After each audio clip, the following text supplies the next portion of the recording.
It's her wrists that are chafing. "Come on, Ed," she says. "This is crazy. Please, let me go." Part 1. A Taste for Revenge and Carrots. Chapter 1. Penny. Ed has brought Penny to a courthouse in Fresno, where a lawyer she met 30 seconds ago is talking fast. "Okay, so because the crime was committed in New York and you left the state, you're considered a fugitive from justice." "But I wasn't accused of a crime at the time I left the state, which was 25 years ago." Penny is trying to remain calm, but it's not easy. "It doesn't matter. For the purposes of the law, you're considered a wanted fugitive." Penny has a flash of her face on a post office wall. "This can't be happening," she says. The lawyer has thick black hair and kind eyes, and Penny has a vague recollection of seeing his face on a billboard alongside the highway, next to a walnut orchard. She can tell he's trying to simplify it all for her, but it still feels like he's speaking in a language she can't understand. He says, "Also, because you were only 12 at the time, you could be tried in juvenile court." Penny thinks of the elementary school where she teaches, with little child-sized desks and chairs and drinking fountains. Is juvenile court like that? Tiny handcuffs and miniature gavels? Will she be like Alice in Wonderland in an orange jumpsuit, her head and feet sticking out of the bars of a playhouse-sized jail cell? "But if found guilty, you would serve your time in regular adult prison," the lawyer adds. "Prison?" Penny is trying to focus on what the lawyer is saying, but she's also still waiting for someone to tell her this is all a joke.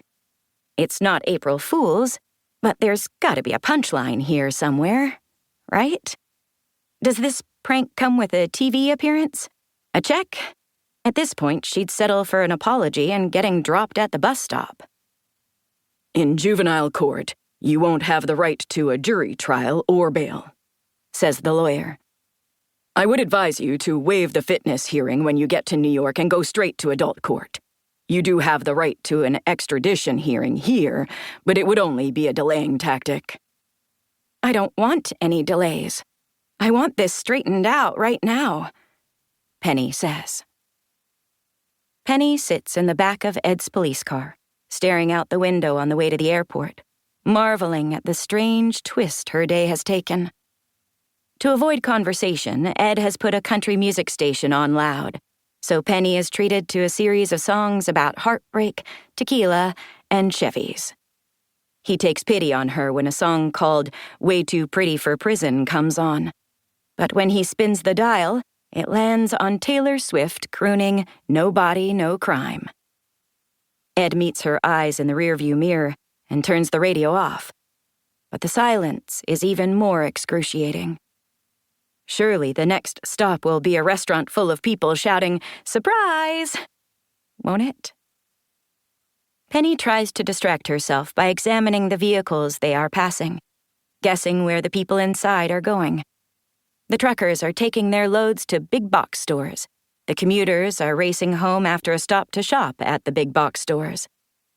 It's Central California, so there are trucks full of tomatoes headed for sauce and oranges headed for juice. They pass a huge semi labeled Bob's Racehorse Transport, and Penny catches a glimpse through the windows of sleek thoroughbreds wearing halters with fluffy sheepskin padding. She wonders what the horses think, zooming down the highway in a metal box. Not many vehicles later comes a gooseneck rig emblazoned with names of roping championships and a pair of sorrel quarter horses napping inside. They don't get to choose where they go, she thinks, nor what they eat or wear. It's all out of their control. More trucks of tomatoes, more oranges. They pull alongside a little rickety 1940s-era two-horse straight-load trailer with an open back and sides. Hand-painted on the trailer, it says, "Magical Unicorn Rides," and an 800 number. Penny presses her nose to the car window and peers out. A white pony inside the trailer turns its head and